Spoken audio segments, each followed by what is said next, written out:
Howdy, I'm Derek from Heckler. ADA compliance isn't something you fix later.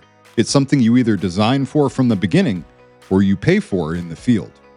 And too often, it's treated like a last-minute coordination task. The display shows up, the room is already built, and suddenly the mounting plan doesn't work. Now the install has to stop, the client is left waiting, the integrator is burning time, and the installer is trying to make something work that was never designed to. Because compliance isn't an installation issue, it's a specification decision. The conversation around accessibility is changing. What used to be nice to have is now a requirement just to participate. If a system doesn't meet ADA requirements, it doesn't get specified, and if it doesn't get specified, it doesn't get installed. This isn't just about preference, it's about eligibility. The rules themselves are simple.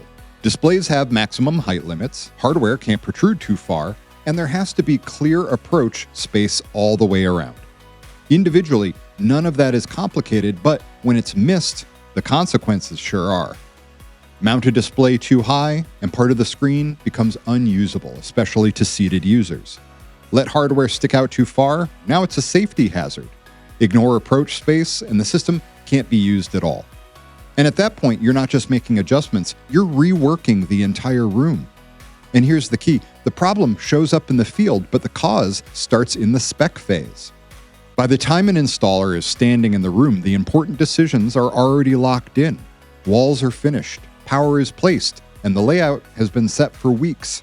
There's no flexibility left, so your options become compromise, delay, or rework on the fly, none of which are ideal and, frankly, none of which are cheap. The solution isn't more coordination at the end, it's better decisions at the beginning. When compliance is built into the system, something important happens. The guesswork disappears.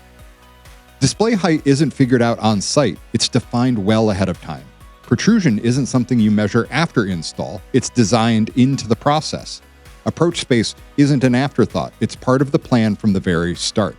Now the system doesn't just meet requirements, it naturally lands within them.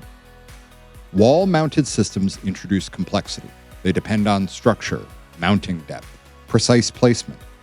Even small variations can push them out of that compliance. Floor-supported systems, well, they simply simplify everything. The load goes through the floor, not the wall, so protrusion concerns go away. Display height becomes predictable and the structure doesn't interfere with approach space. And from a design standpoint, that's a much clearer starting area. At the end of the day, it's not just about knowing the rules, it's about specifying a system that satisfies them every time. That means consistent display height, limited reliance on wall conditions, clear user access, and hardware that holds position over time. When those are defined, compliance stops being something you check and it becomes something you design around. Accessibility requirements are becoming more visible, more enforceable, and they're showing up earlier in the project process. If the answer to "is this compliant" requires interpretation, well, that's friction and it needs to go. If the answer is built into the system, the project moves forward without a hitch. So this really comes down to timing and planning. You can answer compliance questions early when the decisions are easy. The alternative to that is you can answer them later when time is tight and the changes are expensive. One path is predictable, the other isn't. ADA compliance isn't something you add to a project, it's something you design into it, the way we've designed it into our products here at Heckler, whether you're using the framework as a wall-mounted solution or our freestanding mobile carts. And the earlier that happens, the easier everything else becomes.